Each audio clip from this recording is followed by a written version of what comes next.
Hello! So, it's February. I read a ton of books in January. A ton for me anyway. I know that people read that much of every month and it's normal, but I read 10 books in January, which is a lot for me. Plus, two of the books were quite large. A lot of them, though, were pretty big. So, yeah. So this is my January wrap-up and my February reads. Yeah. Because I have so many books to talk about, we're just gonna go. Let's get started. The first book I read in January was actually, I finished it, and it was City of Glass by Cassandra Clare, and I don't have it with me. Here's a picture of it. I finished the second half of this. I started it last year when I was planning on rereading the whole Mortal Instruments series, and so I only got about halfway through, and then finally I was like, I'm gonna finish this. So I did. I gave that 4 stars. After that, I picked up City of Heavenly Fire. I forgot to mention, City of Glass was reread. So was this. So picked up this. I read this really fast. My copy of it's super beat up. But anyway, I read this and I gave this 4 stars as well. After that, I read City of Lost Souls, and I remembered most of these books, things of most of these books, except for City of Fallen Angels. I couldn't remember anything that happened in it. So I remembered this one pretty decently. I read this in summer of 2013, I think, so it's a year and a half ago. So yeah, I read this. I gave this 5 stars the first time I read it, and then after I read it again, I'm like, that doesn't deserve 5 stars, and so I gave it 4. After that, I read City of Heavenly Fire. Finally, I pre-ordered this book, and I never got to reading it until now. This book is huge. This book is 725 pages, I think, and it was okay. This was probably my least favorite in the series, but the ending made me cry, so I rated it 4 stars. But I don't know. I'm not a crazy fan of Mortal Instruments. I know a lot of people are, so I'm not trying to offend any of you. I don't like it. I mean, I like the idea of it and stuff. I don't like the dialogue, basically. That's my biggest flaw with it, is I just don't really like the dialogue in the books. I feel like it's not natural, and I feel like it's just weird and doesn't really seem like something people would actually say. And that's my problem with the Mortal Instruments series. So I gave this 4 stars, gave them all 4 stars, I think. But it was nice to reread them. I have a fondness for this series, and it's kind of bittersweet that it's over now, because I started them before I even went into high school, and now I'm a sophomore in college, so it's weird. It's for it to be done and over. While I was reading the other books, I was working on Harry Potter and the Order of the Phoenix. I read 80 pages of it, I think, in December, and while I was traveling. And then I was like, I'm gonna finish this. And so I read 100 pages or so, and then I was like, eh. And I just kind of put it aside for a minute. And then I was like, I really need to do it. So I kind of made a schedule around first and a half week of January. And I was like, I'm gonna read 2 chapters every day. And so I did that and I did that while reading the Mortal Instruments series. And then after I finished City of Heavenly Fire, I just went and I finished this as fast as I could, basically. And I gave this 5 stars. It was super good. I was super nervous to read this because I hate the movie. It's nothing against Harry Potter, it's just I hate Umbridge so much that I can't even stand to watch the movie because it literally pains me to see how evil and horrible she is. So I was really nervous for the book, but even though she's really evil in the book, I think it helps that I knew what was going to happen, and then also there was a good balance, and there was a lot more things happening, and I was really pleased with that, and it made things better, I guess. But there's so much that wasn't in the movie, so if you haven't read this one, you need to. It's super good. I loved it. I thought it was fantastic. So yeah, I give this 5 stars. Those were the books that I planned on reading in January, and so my goal for the year, if you remember, if you watched that video, was to read 60 books this year and to finish 5 series that I previously started. So those 2, I finished 2 series that I previously started, Harry Potter and Mortal Instruments, because that was the last Harry Potter book I didn't read because I kept putting it off. Then after that, picked up the Giver Quartet. I read the Giver back in August, and so I wanted to finish this, so I read Gathering Blue, Messenger, and then Sun. These were all super short, except for Sun. Sun was a little longer, and so I finished them in a day each. But Gathering Blue was pretty good. it's like a completely different world than like it's in the same world, but it's completely different society and everything than The Giver. And I really liked it, but one thing problem I have with Lois Lowry is that her endings are just very like, oh, it ended. Like, there's no build-up and there's really not a lot of answers, and so I felt like there could have been more, and I was left wondering a lot of things, and so that was a little frustrating. But then I read Messenger, and Messenger had some people from The Giver, well, Jonas from The Giver, and like a brief mention of Gabe, and then it had kind of the girl from Gathering Blue. So it was fun. It finally brought back everything, connected everything, and I love Messenger. I gave it 4.5 stars. Oh, I forgot to mention, I gave Gathering Blue 3 stars, I think. And then I gave Messenger 4.5 stars. It was super good. It was just really beautiful. I loved like the message of it. I know it's like middle grade series, so it has like deep messages for you to learn for your future life, but Messenger was really great. I really loved it. I thought it was great. The only reason I gave half stars because just some unanswered questions, like I said.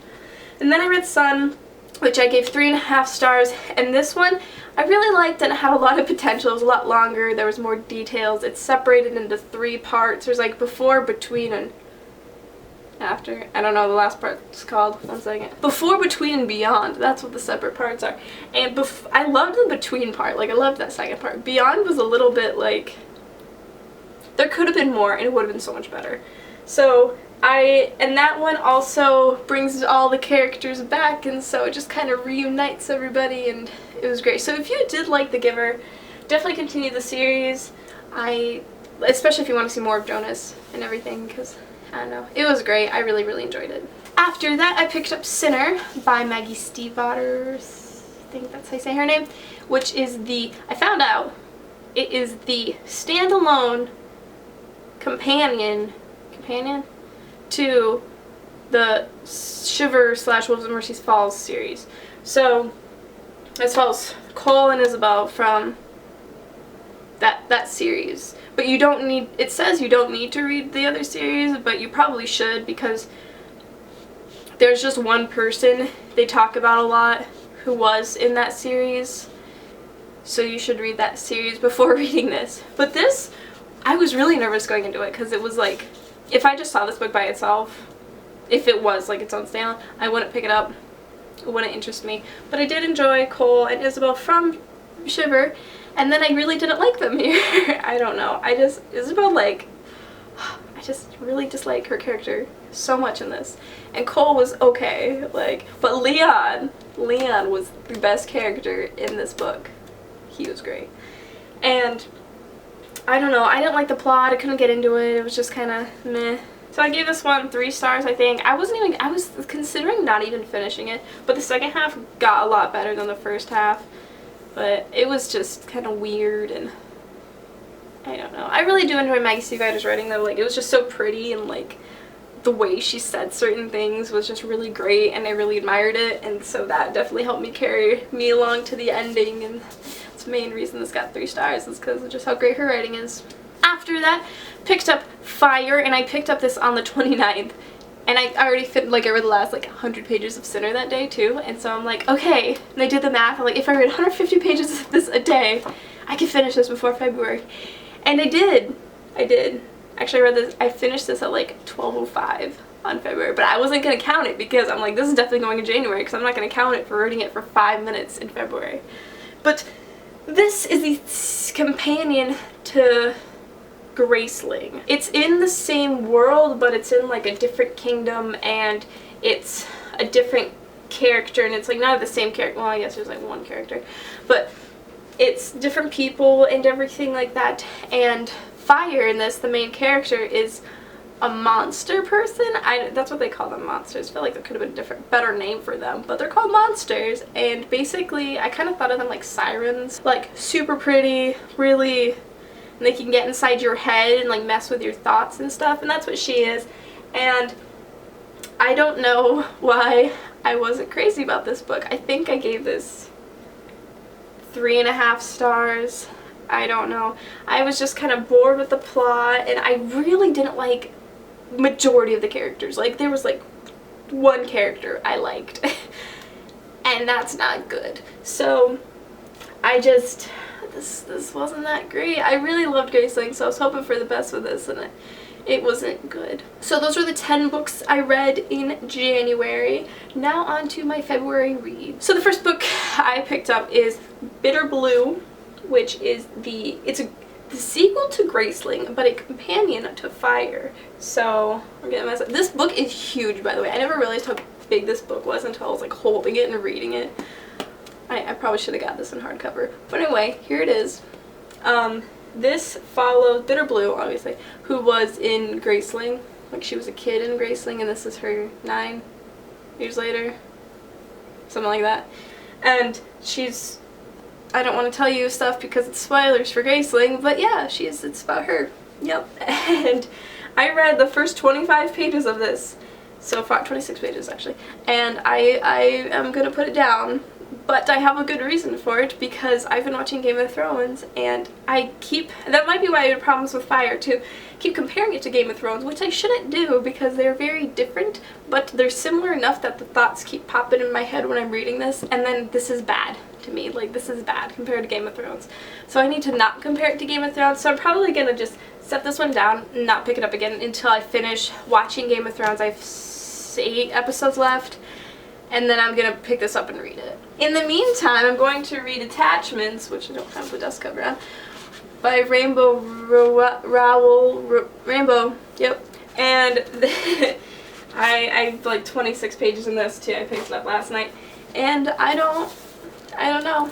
I've heard mixed reviews about this. Like, I've heard it's okay. It's not her best work, so yeah. But we'll just, I like it so far, the different styles of it, and this is about like office workers who email each other, and then a security guy who reads them, and then there's like love and stuff, and yeah. And then I also have Landline by Rainbow as well, and this book, I just love this cover. I love this book, though I'm excited to read this one. This is about a couple who, I don't know, she calls her husband one day, and then it's like her husband younger, I think, like while they were dating or something, and then she like re-falls in love with him, and yeah, one of those sappy love stories and all that stuff. But this cover though, like, oh, it's so pretty. And after that, or sometime this month, I'm going to read The Infinite Sea by Ricky Yancey, which is the sequel to The Fifth Wave. I will probably pick up Shatter Me and start that series at the end of the month, because with my goal of 60, I still want to keep reading 5 books a month, even though I'm ahead on my goal now, just because I want to get in that habit and everything like that. And I think I can do it. They're pretty small books except for Bitter Blue. But yeah, so that was my January wrap up and February reads. Let me know what books you read in January and what books you plan to read in February. And I will see you all next time. Bye. Fun fact, first time I read City of Lost Souls, thought that was the last book, and then got to the epilogue and I'm like, this is not very conclusive. I need a I think there's going to be another book. Just the plot. I have a problem with just the plot.